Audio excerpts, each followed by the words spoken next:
بسم الله الرحمن الرحيم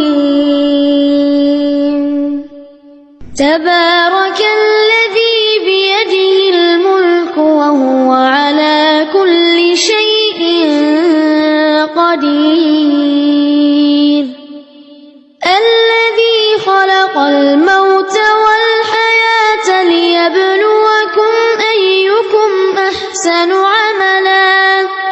وهو العزيز الغفور الذي خلق 7 سماوات طباقا ما ترى في خلق الرحمن من